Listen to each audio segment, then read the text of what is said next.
Hello. Hello sir, जय भीम. मी भंतीजी महाराज बोलतोय. जय भीम जय Bhim. Sir, माझी जी आई आहे ऍडमिट आहे. कुठून बोलता? मी आता नांदेडहून बोलतोय सर. बोला ना. अ, विठाई हॉस्पिटलमध्ये. हा कारण तिला 1-1.25 लाख पैसे लावले हा आणि त्यांनी आता आमच्याकडे पैसे संपलेले आहेत. आता आम्हाला औरंगाबादला जायचं आहे हॉस्पिटलला, हा सरकारी हॉस्पिटलला. हा. आता आम्ही त्यांना आतापर्यंत 20,000 रुपये त्यांना पेड केले. 10-15,000 रुपये राहिले, ते आम्हाला सोडून झाले. आम्हाला सुट्टी पण देत नाही. हो नाही, डॉक्टरचा आमच्याकडे नंबर द्या. पैसे नाही. हा, नमस्कार, बोला. नमस्कार नमस्कार. अहो ते काय पेशंट मला वाटते काय संभाजीनगरला रेफर करायचंय काय? ब्लड मध्ये पेशींचा प्रॉब्लेम आहे. हा त्यांना रक्ताच्या उलट्या झाल्या. हा त्यांचं मग एंडोस्कोपी पण झालं.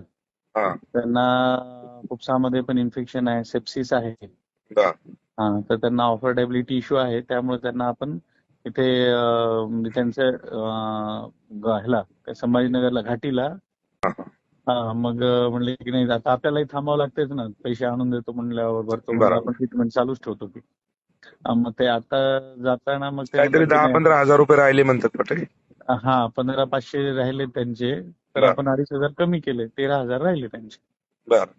एक हा. काम करा, आता ते बंतीजी आहेत, मला व्हॉट्सअप करा. मी 10,000 टाकतो तुम्हाला, त्याला द्या सोडून.